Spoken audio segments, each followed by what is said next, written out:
नमस्कार दोस्तों, हमारे चैनल अधिक से कुछ ज़्यादा में आपका स्वागत है। दोस्तों, हमारी पिछली वीडियो में हमने आपको सावन के महीने का महत्व और सावन व्रत तथा सावन व्रत पूजा की विधि बताई थी। अगर आपने ये वीडियो नहीं देखी है तो आप ऊपर आई बटन को दबाकर उन्हें देख सकते हैं। दोस्तों, इस वीडियो में हम आपको सबसे महत्वपूर्ण सावन व्रत कथा बताने जा रहे हैं। भगवान शिव की आराधना के लिए सोमवार का दिन सबसे खास माना जाता है। जो लोग सोमवार व्रत रखते हैं उन्हें इस कथा का पाठ करना बेहद जरूरी है। तो चलिए कथा प्रारंभ करते हैं। एक समय की बात है, किसी नगर में एक साहूकार रहता था। उसके घर में धन की कमी नहीं थी, लेकिन उसकी कोई संतान नहीं थी। इस कारण वह दुखी था। पुत्र प्राप्ति के लिए वह सदा शिव मंदिर जाकर भगवान शिव और पार्वती जी की पूजा करता था। उसकी भक्ति देखकर एक दिन माँ पार्वती प्रसन्न हो गई और भगवान शिव से उस साहूकार की मनोकामना पूर्ण करने का आग्रह करने लगी। पार्वती जी की इस इच्छा को सुनकर भगवान शिव ने कहा कि हे पार्वती, इस संसार में हर प्राणी को उसके कर्मों का फल मिलता है और जिसके भाग्य में जो हो उसे भोगना ही पड़ता है। पार्वती जी ने साहूकार की भक्ति का मान रखने के लिए उसकी मनोकामना पूर्ण करने की इच्छा शिव जी को जताई। माता पार्वती के आग्रह पर शिवजी ने साहूकार को पुत्र प्राप्ति का वरदान तो दिया, लेकिन साथ ही ये भी कहा कि उस बालक की आयु केवल 12 वर्ष होगी।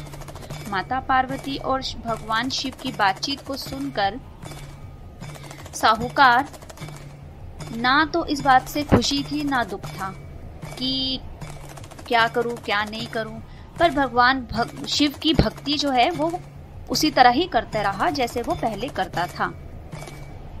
कुछ समय के बाद साहूकार के घर पुत्र का जन्म हुआ। जब वह बालक 11 वर्ष का हुआ तो उसे पढ़ने के लिए काशी भेज दिया।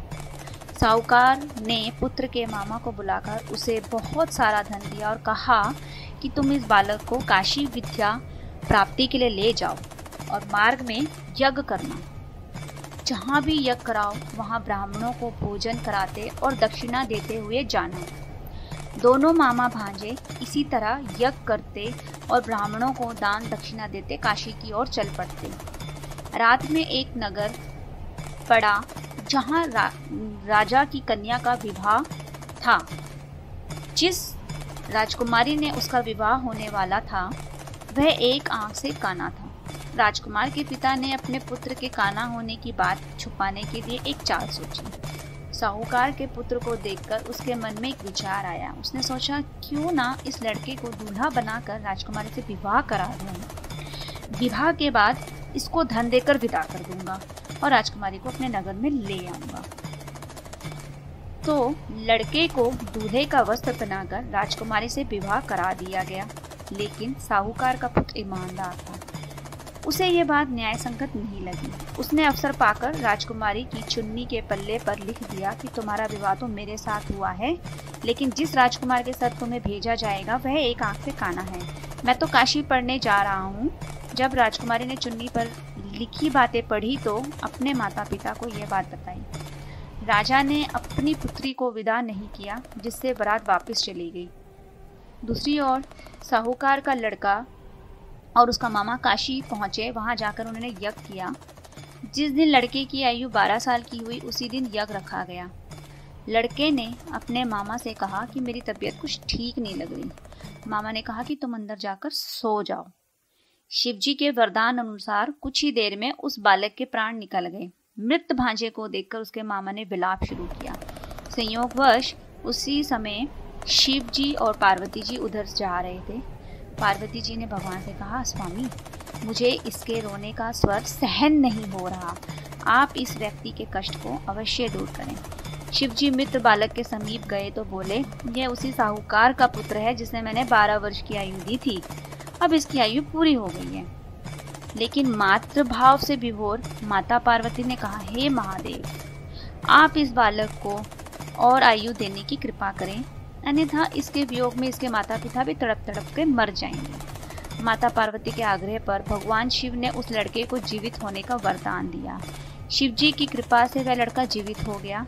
शिक्षा समाप्त करके लड़का मामा के साथ अपने नगर को चल दिया। दोनों चलते हुए उसी नगर में पहुंचे जहाँ उसका विवाह हुआ था। उस नगर में भी उन्होंने यज्ञ का आयोजन किया।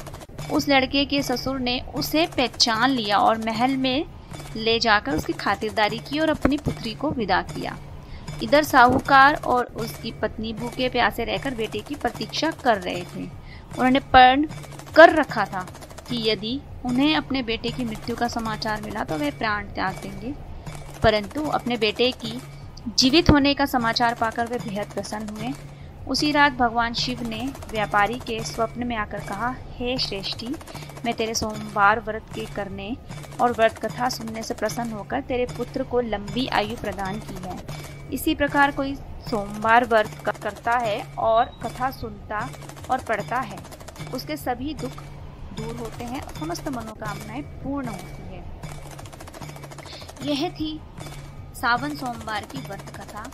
उम्मीद है आपको जरूर पसंद आई होगी। अगर आपको ये वीडियो पसंद आई है तो अपना एक लाइक जरूर करें, और अगर आप हमारे चैनल पर नए हैं या अभी तक हमारे चैनल को सब्सक्राइब नहीं किया है तो कृपया सब्सक्राइब जरूर कर लें, ताकि हम आपको ऐसी ही जानकारियाँ अधिक से कुछ ज़्यादा समय समय पर देते रहें। धन्यवाद।